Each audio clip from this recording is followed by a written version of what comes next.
What's up, ladies and gentlemen? Welcome back to The Good, the Bad and the Stupid. It's Tuesday the 11th of August. Welcome. If you've not been here before, don't forget to check out the videos on YouTube, or you can check out the videos on YouTube. It's a video version of what you're listening to. So it's a prettier version because I'm in it. Although at the moment I'm sweating, I'm proper sweating. I've got hanky here. I should have like the old British style because it's that warm at the moment, and us Brits are not used to such good weather or such consistently hot weather. We usually sit with in the olden days, just sit with a hanky on our head to take the sweat away. I've just got a tissue here just to mop on my brow as I go because. You know, it's it's a very warm evening, and I very much in a rush. So I'm sweating because I'm nervous. I don't want to let you down with this podcast. I don't really care, to be honest. Let's just crack on though, because I've got something to tell you. This is how warm it's getting over here. There's an emu on the loose. An escaped emu. You never heard of emus in England before? Well, we've got panthers now. We found the other week. There's a panther on the loose. We've seen what was the other thing? There was another big cat. There was another big cat in London. There's a massive snake the other day in somebody's bathroom. We're getting tropical. We're getting like all the. We'll have it all over here soon. Emus. This emu's actually on. I thought it was in Australia first because that's where you usually found, but it's somewhere in York. South Yorkshire. It's a Yorkshire emu. I wonder if it sounds like a Yorkshire emu as well, instead of sounding just like a normal emu, which would be an Australian emu. But has it got a Yorkshire twang since it's been over here? Because its owners would have. I wonder if the dog, like dogs, remember dogs bark in like a Yorkshire twang, or they understand the Yorkshire. But if I go up there and start talking to them in a brummie accent, will the dog understand what the hell I'm talking to him about? Because Yorkshire's a thick accent. If you're not from this country, Yorkshire has got like a very distinguished accent, same as Geordie. So, if they've got a dog and they talk to the dog in Geordie, and then I'll go up and start talking to the dog wouldn't know what the fuck I was talking about, would it? It wouldn't be able to understand my commands, so it would attack me and probably bite my testicles off if it was a guard dog.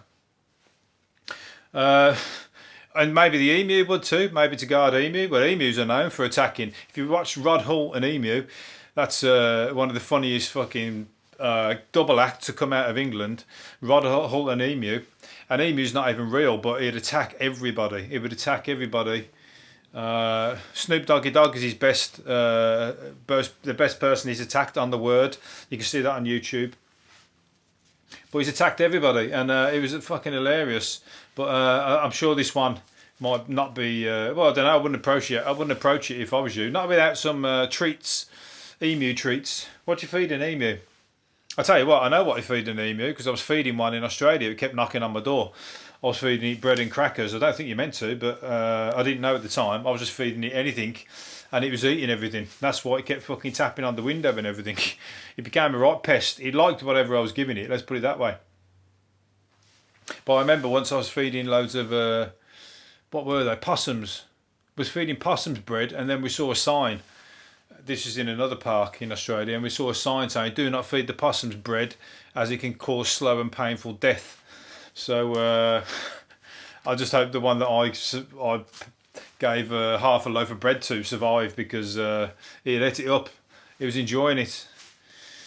And that's when I realised that you can't just feed. It's not like feeding the ducks in England. You got to feed them correctly. Anyway, that's enough about my telltale, my revealings of my mistakes, should I say. Telementalist Darren Brown has revealed he wants to pickle a brain. Well, Darren Brown's pickled my brain many times in the past. Darren Brown is one of the best, most entertaining TV. Because his mind control, how he does it is fucking amazing. No matter if it's trickery or whatever, I mean, most of it is just mind control. I mean, he's talking to people in a certain way, and he's like confusing them into thinking something that he's not, he's not even doing it with any kind of magic trick. He's got people going, I don't know what my name is, or like, he's got people setting up advertising boards, and they're watching it on the way to a particular destination. And then when they get there, he tells them to draw a picture, and they draw a picture of what they've seen on the advertising boards. It shows how easily that we're seduced by all the fucking advertising and all that bullshit. But anyway, he's a fan of taxidermy, and he's got dead beasts, including a lamb with 8 legs, a lamb with 8 legs, and a 2-headed cow in his pad. Fucking disgusting. And that's probably, what was it, like a 2-headed cow before he before? I mean, was it like a Siamese cow? Is that offensive, Siamese cow? We were talking about Siamese twins yesterday. But is it like a Siamese cow, or has he sewed a head on? Has he done fucking Dr. Frankenstein? Because if you are, you're going down in my estimations now. Have you sewn an extra 6 legs, 4 legs even, onto the lamb? Or was it born with 8 legs? And now he's looking for a couple of pickled brains at the moment. So I don't think I want to meet him now. I thought I'd like him to control my mind and to see whether he can make me do things that I don't want to do. But it looks like he might be telling you to fucking sit down and have your brain eaten, like what's it called? Hannibal on Hannibal Lecter. Fuck that. I ain't going near him now with my brain. I'm not going to let him near my brain. I know I'm easily led anyway. Usually by myself. There's 2 sides to me. I usually lead myself with the bad side leads the good side. Because the bad side's more fun. The good side's a right boring bastard. He always wants to go to bed early and read a book. The bad side wants me to go out all night and fucking play up. And obviously, which one's the most fun out of those 2 scenarios? Anyway, yeah. So if you want to have a brain pickled, get in touch with Darren Brown. Plus, anyway, I'll let him pickle my brain from afar, because there's a thing on a Sunday night.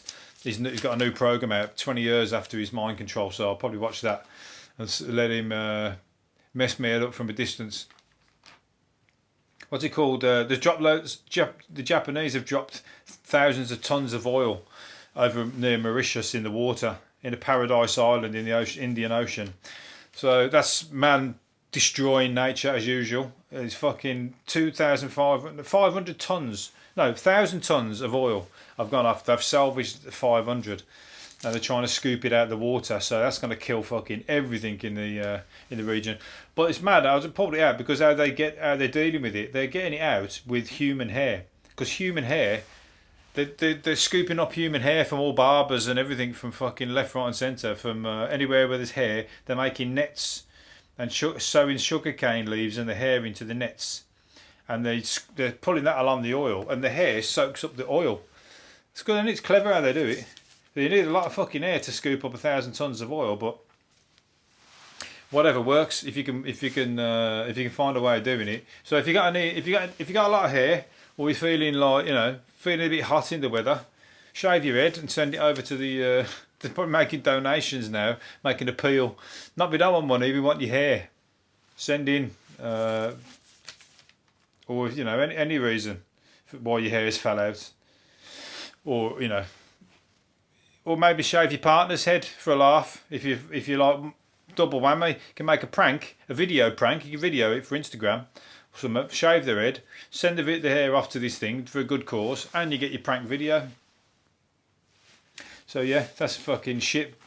Oil, one of the worst. We don't even need that shit no more, do we? Well, not if the guy who didn't die because he invented the cars that could run on water. If he was still alive, we wouldn't need oil. But unfortunately, he's dead because he invented a way of running cars on water. That's why he's dead. John Cleese has stolen the march on snowflakes by issuing a tongue-in-cheek apology for his silly walk in Monty Python. He does like a Nazi kind of goose stepping Nazi walk in Monty Python. He also does something similar in Fawlty Towers. But anyway, he's issued an apology and then said, "No, don't forget people." What's he say? "Not kind to make fun of people who can't walk normally. Sorry," he tweeted, and it was a fake apology because he doesn't believe in apologising for shit that you've done in the past that is meant to have been creative and comedy. And I agree. There's fucking loads of things in the past that you wouldn't make now, but at the same time, it was funny then, and it was acceptable then, and it was normal then. That's the thing of the times. You can't just look back on everything. You can't look on every single thing that's been done and like erase it Otherwise, you're going to wipe out fucking England completely. Any history that England have got, because we've been fucking arseholes from day one. All the way up. Only recently are we like, you know, speaking from the good of the world, and like, you know, we're not like bad people. We don't go around causing, well, apart from the Iraq War, we don't go raping and pillaging and all that kind of shit. But we've been bastards in the past. So if you're going to go, you know, erase history, take it all the way back. But he's not apologising for a sketch of 50 years ago, because it was 50 years ago. And you can watch it and enjoy it. You can watch it and cringe at it, but you can do either. You don't have to watch it, do you? That's as far as it should go. Not fucking delete everything. Anyway, these activists have ran into a supermarket complaining about face masks. They're getting on the high horse saying, we are not conspiracy theorists. We are not.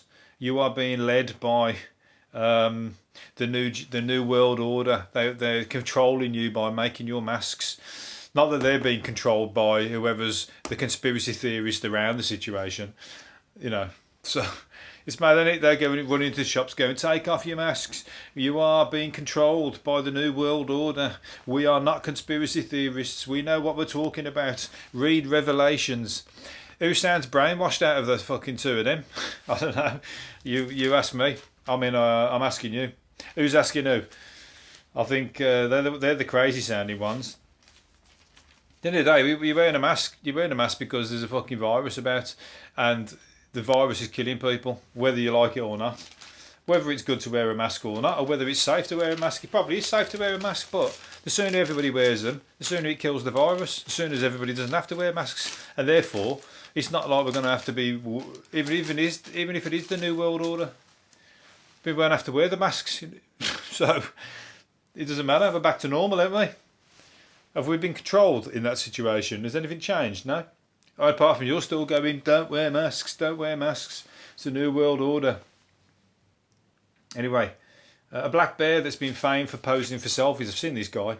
He always catches up with hikers in a viral video in Mexico, and he sniffs them and stuff. And you see them, you see him like everyone's getting scared, but it's a bear, and he's only like friendly. He's only going up. He doesn't do anything. They've castrated him to make him safer.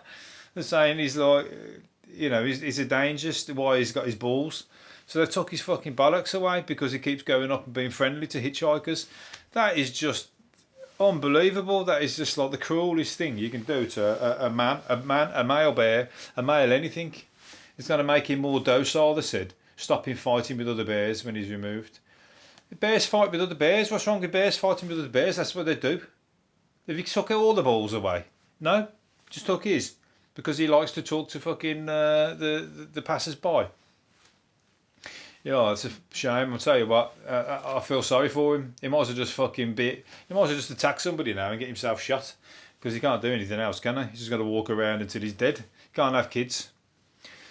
Sad life. What's his name anyway? I don't know what his name is, but he's 15 stone. He's a big bastard. But he's 15 stone with no balls now, so you need not worry. Anyway, a woman presenter said that she was at a park and she got her words confused because she was going to say that I've done this as well. She was going to say that there's people walking dogs and there's a lot of joggers, but she said she combined the two and said there's a lot of doggers about this morning. But there probably is because the doggers are apparently up and about in the mornings these days, aren't they? They're up and early in the beauty spots. People were seeing them in the cars, getting down in their jogging gear, in their dogging gear.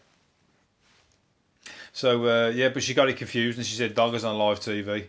So everyone's writing and complaining about that as well, of course, because that's offensive. It's morning time, I don't want to worry about doggers while I'm eating breakfast. I'll piss off. Mr. fucking never had a shag. And you're too busy, like, you know, complaining to anybody to come near you for a shag, to be honest. Anyway, why don't you just go and, like, get with... You're the kind of person who wants to have bears to have their bollocks removed. You have your bollocks removed, you don't use them. Or either that, or there's other people who are sitting there eating the breakfast going, really? We're doggers, where's the dogging site? I'll get my fucking gear on and get out there. That's where I belong right now. That's more like it, somewhere to go in the morning. I was stuck for something to do. Right, where am I going? Last one I think I'm going to do. Well, two. Crumpets are the number one comfort food for expats. A 6-pack of Warburtons top the list of things that people order from what a thing called British Corner Shop, which delivers food products around the globe. So people living in it. I know I've been that person. I've been in England and we used to order. We ordered cigarettes from England. Funnily enough, 10 cigarettes, packs of 10, just for a laugh, because you couldn't get them in Australia.